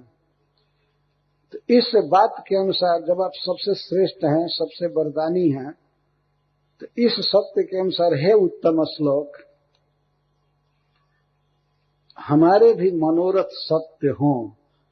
आप दोनों सत्य हैं, और सत्य ही इस जगत की समस्त वस्तुओं के अधिकारी हैं, और अधिकारी के साथ ही साथ आप वास्तव में कृपालु दाता हैं, और आप उत्तम श्लोक हैं। आपका जस परम पवित्र है, प्रकृति के तम से परे है। तो हे प्रभु, जैसे आप उत्तम हैं, आप जैसे दाता हैं, सबसे बड़े अधिकारी हैं, तो हमारे मन में जो भी मनोरथ हो रहा है वो सत्य होना चाहिए। आप जैसे सत्य है, वैसे ही हमारा मनोरथ भी सत्य होना चाहिए। इसका मतलब है कि हे प्रभु, आप, हमें विश्वास है कि आप हमारे मनोरथों को अवश्य पूरा करेंगे, क्योंकि सत्य है कि आप ही मनोरथ पूरा करने वाले हैं, और आप ही दोनों अधिकारी हैं समस्त वस्तुओं के। तो मेरा मनोरथ निश्चित सत्य होगा, क्योंकि देने वाला दाता है, कृपणता नहीं है, प्रेम है और अधिकार भी है। सारा सब कुछ आपके हाथ में है, और आपको देने की भी प्रवृत्ति रहती है। तो मुझे निश्चित विश्वास है कि हे प्रभु, आपके गुण जैसे सत्य हैं, वैसे हमारे मनोरथ भी सत्य होंगे। ये सहज विश्वास। इस प्रकार से भगवान की स्तुति की गई। इत्यभीष्टूय वरदम श्रीनिवासम श्रियासः तन्निसार्योपहरणम दत्वा आचमनमर्चेत। से पहले कहा गया था भगवान की पूजा की बात, तो बीच में श्रील सुखदेव गोस्वामी ने कहा कि इस प्रकार भगवान को प्रणाम करना चाहिए और प्रणाम करने के बाद मंत्र जपना चाहिए, मंत्र जप करके तब स्तोत्र पढ़ना चाहिए। यह स्तोत्र पढ़ते हुए ही किसका स्तोत्र पढ़ें तो श्रीनिवासम श्रियासः, श्री के साथ श्रीनिवास का स्तोत्र पढ़ना है। ये बार बार ये बात यहाँ लिखी जा रही है, सुखदेव जी बोल रहे हैं श्री के साथ श्रीनिवास, श्रीनिवासम श्रियासः, श्री के साथ श्रीनिवास की इस तरह से पूजा करें और पढ़ते हुए ही मंत्र और स्तोत्र आदि पढ़ते हुए ही पूजा के जो उपकरण है, नैवेद्य आदि हैं, जो भोग लगाया है भक्त, उसको निःसरणम, निःसरणम का अर्थ है कि अल्टर से हटावे, भगवान के यहाँ से उसको रखे। कहाँ रखे? ट्रांसफर रूम में रखे। हमारे स्कान में ट्रांसफर रूम होता है और डीटी किचन होता है, और भगवान को भोग लगाने के बाद फिर ट्रांसफर रूम में लाते हैं। ट्रांसफर रूम का मतलब होता है वहां से अब भक्तों के लिए ट्रांसफर होता है, चाहे जिसको जाए, इसको जाए, इसको जाए, भगवान का प्रसाद। तो यहाँ पर यह बात कही जा रही है ततो निःसरणम, निसार्ज उपहरणम, उपहार को, जो भी पूजा की वस्तुएं हैं, पूजा की थाली भी वहां से हटा लेंगे, और जो भोग लगाए हैं भगवान को, जैसे मालपुआ या हलवा या कुछ भी खीर आदि जो भोग लगाए हैं वो हटा लेंगे। निःसरण कितना प्रैक्टिकल भक्ति योग स्कान में दिया जा रहा है, आप सहज समझ सकते हैं। जो बातें शास्त्रों में लिखी गई है वो आंखों के सामने हो रही, स्पष्ट आ रहा है। तो भगवान के सामने से सब चीज हटा ले और दत्वा आचमनम और चेत, और भगवान का कुल्ला करावे, हाथ धुलावे, आचमन करावे, सब हटाकर इस वक्त भगवान को आचमनम दत्वा, आचमन दे भगवान को, और इसके बाद फिर पूजा करे, पूजा फिर करे और ढंग की पूजा, और पूजा करके फिर ततः स्तुवित, फिर स्तव करे, फिर पाठ करे, स्तुति पढ़े भगवान की, स्तोत्रेण। स्तुति कैसे करे? स्तोत्र के द्वारा स्तुति करे, अपनी स्तुति न बना ले। पहले से ही स्तोत्र है शास्त्रों में प्रसिद्ध, उसी को पढ़े। ऐसा नहीं कि अपने मन से कुछ भी लगे बिरहा गाने या कुछ करने, वो शास्त्रों के स्तोत्र को ही पढ़े। स्तोत्रेण स्तुवित भक्ति प्रहवेण चेतसा, पुनः शब्द का प्रयोग कर रहे, फिर भक्ति से नम्र चित्त द्वारा अर्थात स्नेह से भगवान की स्तुति पढ़नी है तो आनंद से पढ़े, केवल विधि पूरे करने के लिए नहीं। कीर्तन गाने में आनंद आना चाहिए। जैसे सवेरे हम लोग गाते हैं भक्ति विनोद ठाकुर जी का पद, शुरू में याद नहीं आ रहा, इसमें भगवान के बहुत से नाम दिए गए हैं। भक्ति विनोद आश्रय वाला पद शुरू में क्या है ध्यान नहीं आ रहा है। हाँ ठीक। तो इस प्रकार से जो ये पद स्तोत्र आदि पहले से प्रसिद्ध है, जिनको आचार्यों ने निश्चित किया है कि मंगलारती में ये गाना है, गुरु पूजा में ये गाना है, दोपहर में भगवान के भोग के लिए ये गाना है, ऐसे गाना है, ये गाना है, तो उसके अनुसार ही गावे। ये कहने का ऐसा ही है, सब अपने मन से न स्तुति बना ले, तो इस तरह गाना चाहिए और प्रेम से गाना चाहिए। भक्ति प्रहवेण चेतसा, और यज्ञोच्छिष्टम अवघ्राय, और यज्ञ उच्छिष्ट, जैसे यज्ञ करने के लिए कहा गया था, हवन आदि करने के लिए, और भगवान की माला आदि उद्वास जो करेगा, माला हटाएगा भगवान के गले से या चरण कमल से, जब तुलसी जी को और माला को हटाएगा, लेगा, निःसरणम का अर्थ आदर से लेना, तो उसको सूंघना चाहिए, सूंघ करके यज्ञोच्छिष्टम अवघ्राय, अवघ्राण करे, और पुनः अभ्यर्च्य धर्म, फिर भगवान की पूजा करे। पूजा के कई प्रकार अलग अलग हैं। जैसे भोग लगाने के बाद पूजा है, तो भोग लगाने के बाद पूजा है आरती, तो अगरबत्ती देना, आरती करना है, करना। तो अर्चना के कई कई अर्थ बदलते जाते हैं। और इसके साथ ही साथ भगवान की पूजा के साथ श्रील सुखदेव गोस्वामी कहते हैं, पतिम च परया भक्त्या महापुरुष चेतसा प्रियस्तै रूपनमेत प्रेमशील स्वयं पति बिभ्रियात सर्वकर्माणि पत्न्या उच्चावचानि च। और जैसे भगवान की पूजा कर रही है पत्नी, उसी प्रकार से पतिम च, उसी तरह से, तरह का मतलब ये नहीं है कि वही सब आरती वगैरह चालू करे, कुछ बदल जाएगा ढंग प्रकार, लेकिन जितना प्रेम से, जितना आदर से भगवान की पूजा की है, तो महापुरुष चेतसा, यह मान करके कि महापुरुष श्री विष्णु ही हमारे पति के रूप में हैं, पति की भी वैसे ही पूजा करे। यहाँ स्पेशल बात बताई जाए, भगवान की पूजा तो समझ में आ जाती है, लेकिन आजकल पति की पूजा कही जाए तो स्त्रियों के लिए बहुत भारी, ये क्रांतिकारी वाक्य हो जाता है और कई प्रश्न आने लगते हैं। अरे बाप रे बाप, पति को भगवान जैसा मान करके आदर किया जाए, जबकि यह पहले की नारियों के लिए बिल्कुल सामान्य बात थी, सहज श्रद्धा थी, पर आजकल के स्त्रियों के लिए ये बहुत लगता है कि बिल्कुल नवीन और बेढंगा पाठ पढ़ाया जा रहा है। पर शास्त्र बोल रहा है, मैं तो संस्कृत के श्लोक को बोल रहा हूं इसलिए कहने का साहस है। पतिम च परया भक्त्या, पति की सेवा करे परया भक्ति, परा भक्ति के साथ, बहुत प्रेम के साथ, महापुरुष चेतसा, यह मान करके कि भगवान विष्णु की ही पूजा कर रही है महापुरुष बुद्धि से, प्रियस्तै उपनमेत प्रेमशील स्वयं पति, तो पति को ठीक तरह से प्रसाद देना, खिलाना पिलाना, मतलब ये प्रेम है। ऐसा नहीं है कि पति का फोटो रख करके और लगे आरती आदि करने, इससे कोई फायदा पति को नहीं है, और न तो उस प्रकार की भक्ति का है अनुमोदन है। पर यह मानना चाहिए कि ये भगवान के ही प्रतिनिधि हैं, भगवान है मेरे लिए, और उनकी पराभक्ति के साथ पूजा करनी चाहिए। पराभक्ति में तो उनसे प्रेम करना चाहिए। और प्रियस्तै उपनमेत प्रेमशील स्वयं पति, उपनयेत, उन्नमेत है ना, उपनमेत। और इसके साथ साथ अब पति को शिक्षा दी जा रही है। प्राय स्त्रियां ये भी पूछा करती हैं कि स्त्रियों के धर्म की बहुत सी बात की जाती है, लेकिन पति का क्या कर्तव्य है ये कभी आप लोग प्रवचन नहीं करते।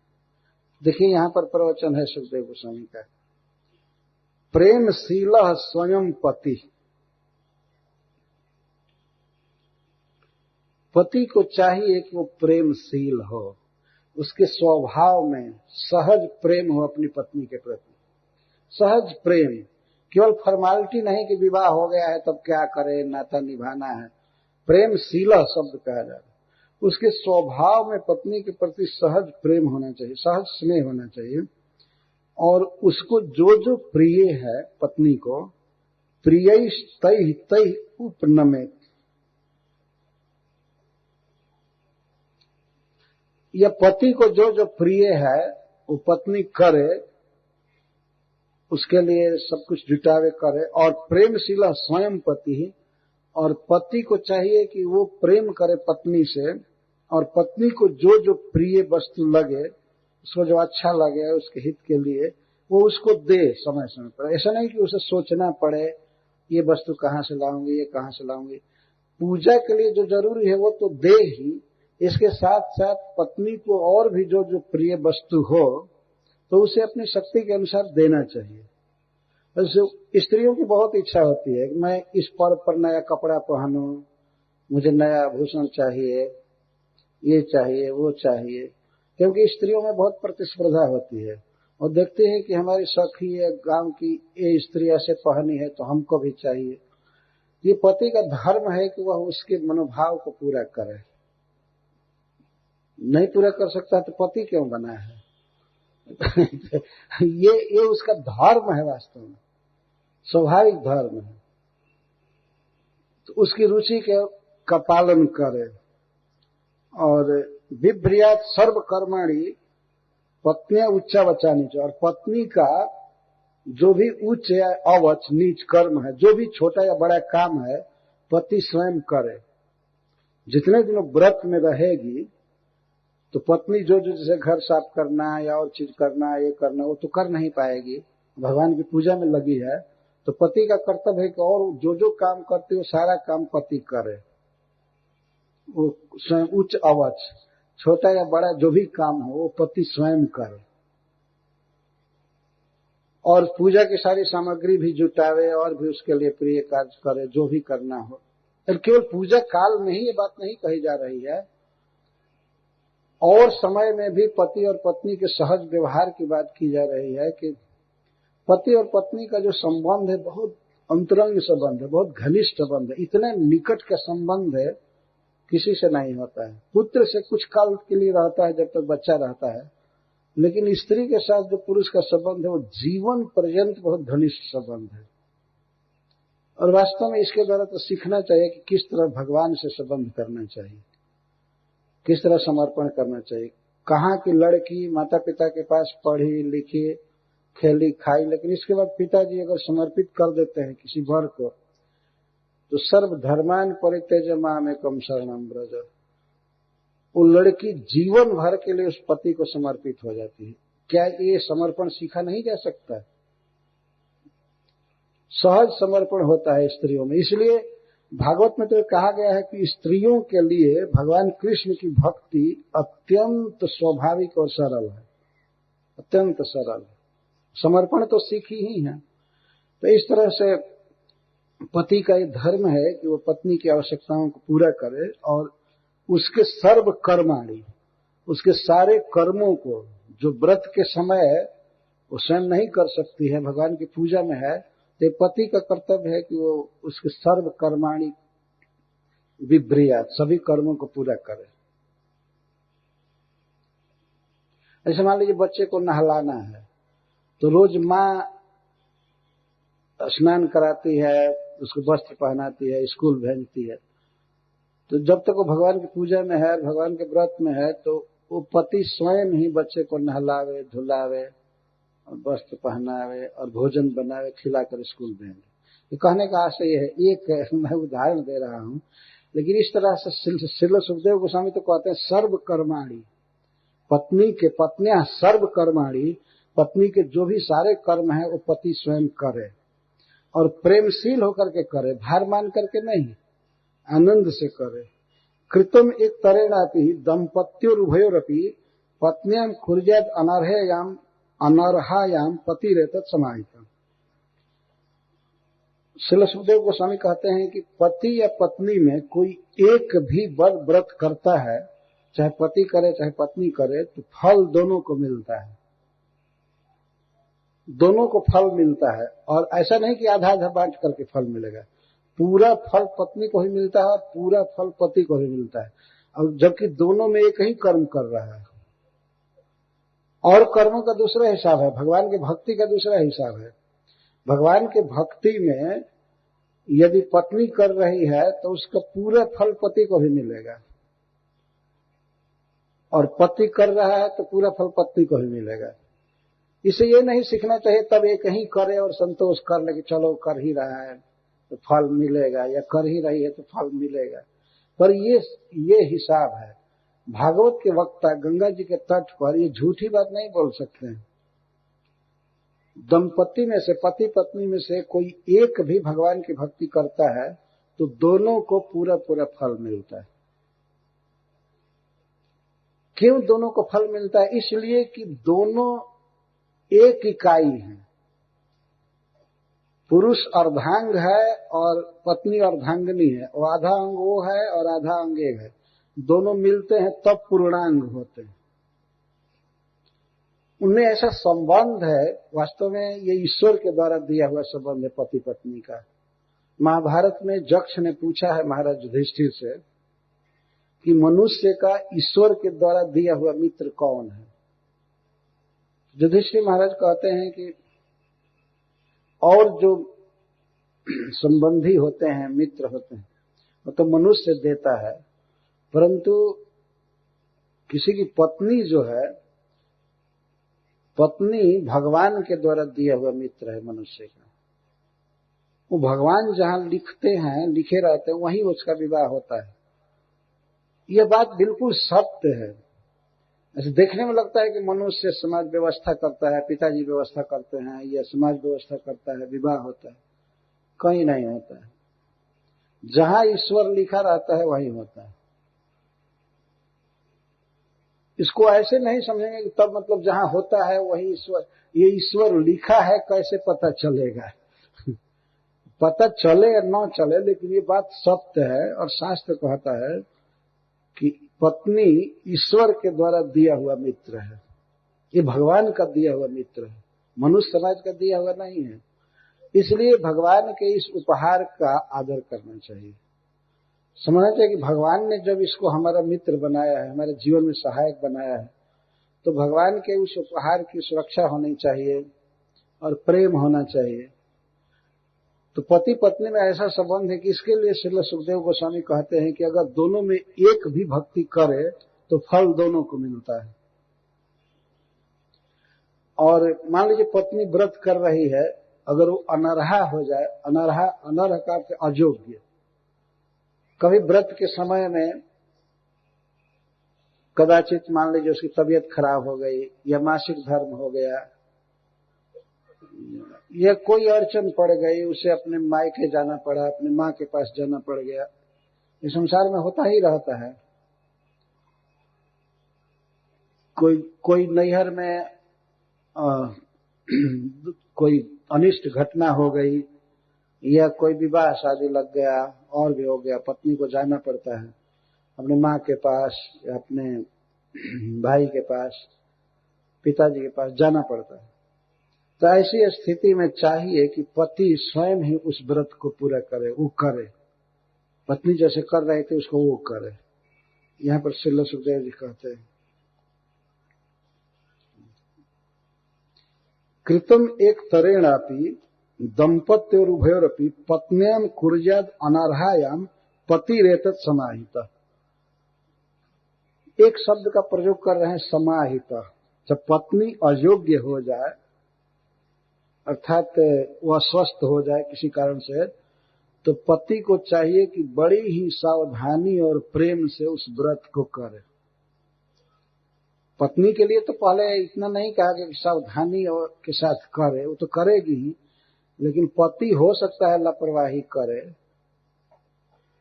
तो घड़ी देख करके पहले ऑफिस जाना चाहे कुछ जल्दीबाजी में हो, इसीलिए इसके लिए समाहित शब्द का प्रयोग किया गया। बहुत सावधानी और एकाग्रता से पत्नी के उस व्रत को पूरा करें। इतना कह करके श्रील सुखदेव जी कहते हैं कि विष्णु व्रत मिदम विभ्रमणो विहन्यत कथंचन। विष्णु व्रतम इदम, यह विष्णु का व्रत है, भगवान को प्रसन्न करने वाला व्रत है। इसको धारण करके इसे कभी छोड़ना नहीं चाहिए। बहुत सुंदर शिक्षा है कि भगवान का जप करने लगे तो ये नहीं कि आज किए कल छोड़ दिए। लापरवाही नहीं करनी चाहिए, करना चाहिए, करना चाहिए, छोड़ना नहीं चाहिए। जीवन की शोभा है। और इसके साथ ही विप्रान स्त्रियों वीरवती सगंध बलिमंडनई अर्चेद अहरह भक्त्या देवम नियम स्थित। और नियम में स्थित होकर के पति या पत्नी जो भी हैं, जैसे भगवान की पूजा करते वैसे ब्राह्मणों की पूजा करें। पूजा का अर्थ होता है सत्कार करना। और वीरवती स्त्रियों की पूजा करें, जो साधवा स्त्री, सौभाग्यवती नारियां हैं, वो भी पूजा की अधिकारिणी है। उनकी पूजा करनी चाहिए, उनको प्रणाम करना चाहिए। व्रत करने वाले को बताया जा रहा है। और उनको देना चाहिए स्वगंध बलि मंडल, माला पहनाना ब्राह्मणों को और सौभाग्यवती स्त्रियों को, जो पति वाली स्त्रियां हैं सधवा, तो उनको माला पहनाना, गंध, चंदन लगाना और कुछ उपहार देना, प्रसाद देना, बलि और मंडन, उनको श्रृंगार देना। यदि समर्थ हो तो उनको आभूषण आदि देना, वस्त्र देना चाहिए। तो वस्त्र दान द्वारा, नैवेद्य द्वारा, चंदन और माला द्वारा ब्राह्मणों की और सौभाग्यवती स्त्रियों की भी पूजा करनी चाहिए। और चेद अहरह भक्त, प्रतिदिन देवम नियम आश्रित, और मुख्य रूप से भगवान विष्णु की पूजा करनी चाहिए नियम में रहकर। उद्वास्य देवम स्वे धामनी तन निवेदितम अग्रतः अद्याद आत्म विशुद्ध्यर्थम सर्व कामर्धयत तथा। अब बताया जा रहा है कि भगवान की पूजा करने के बाद उनको वहां से हटाना चाहिए, और जहां पूजा के लिए रखे हैं तो उनको वहां से हटा करके स्वे सदमनी, भगवान के घर में उनको कर देना चाहिए। ये भगवान का घर होता है जहां वो अस्थिर रहते हैं। पूजा के लिए उनको लाया जाएगा दूसरी जगह। मंदिर में तो भगवान अविचल रहते ही हैं अपने घर में, लेकिन गृहस्थों के घर पर छोटे छोटे ठाकुर जी, उनको कभी कभी इधर उधर किया जाता है। चल प्रतिमा कहते हैं। भगवान की दो प्रकार की प्रतिमा होती है, अचल प्रतिमा और चल प्रतिमा। तो चल प्रतिमा को इधर उधर ले जा सकते हैं, जैसे कोई वृंदावन जा रहा है तो ले जा सकता है। कोई स्त्री अपने मायके चली गई या दूसरी जगह चली गई तो ले जा सकती है। कई भक्त हरिद्वार कथा में अपने ठाकुर जी को ले जाते हैं और गंगा जी में स्नान कराते हैं। गंगा जी जिनके चरणों से निकली हैं वही प्रभु गंगा जी में खूब नहाते हैं आनंद से। तो उसको चल प्रतिमा कहते हैं। तो भगवान को पूजा के स्थान से उद्वास्य विसर्जन करके स्वे धामनी स्थाप्य, अपने धाम में, अपने घर में भगवान को रह करके, और तद निवेदितम, जो भगवान को निवेदन किया गया था प्रसाद पहले अग्रतः, उसको अव्यात, उस प्रसाद को खाए। इतनी पूजा आदि करने के बाद तब खाए। क्यों नहीं, शरीर दिव्य हो जाएगा उस व्यक्ति का। तो जो पहले भगवान को अर्पित किया गया था नैवेद्य, उसको अव्यात खाए। आत्म विशुद्ध्यर्थम, अपने को शुद्ध करने के लिए, अपने को उज्जवल करने के लिए भगवान का प्रसाद खाए। सर्व कामार्धे तथा, और भगवान का प्रसाद खाने से समस्त रिद्धियों की प्राप्ति होती है, मनोरथ पूरा होते हैं। तो भगवान का प्रसाद खाए। एतेन पूजा विधिना मासं द्वादशहायनम नित्वाथोपचरेत साध्वी कार्तिके चरमे हनि। एतेन पूजा विधिना, इस पूजा विधि से चाहिए कि वह साध्वी स्त्री, सदाचारिणी स्त्री साल भर करे, साल भर 12 महीने करे। ये दोनों बात क्यों कही जा रही है? साल भर तक इस व्रत को करे, और फिर करें 12 मासन, 12 महीना करे।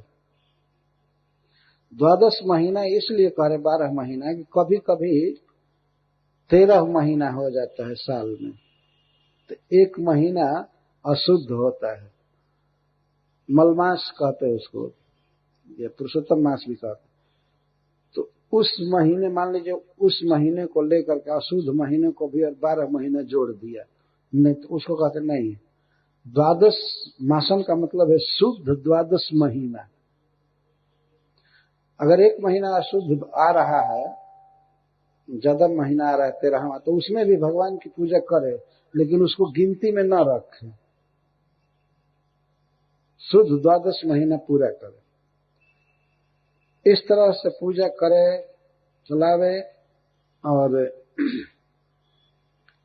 कार्तिक के अंतिम दिन इसको विश्राम दे पूजा को।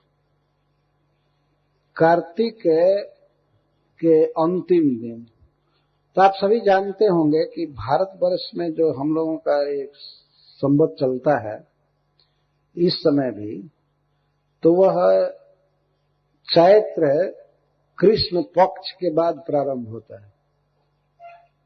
इसलिए भारतवर्ष में कहीं कहीं जैसे गुजरात है और सब जगह वहां पर अमावस्या से महीना प्रारंभ माना जाता है। नहीं, पूर्णिमा से प्रारंभ माना जाता है महीना।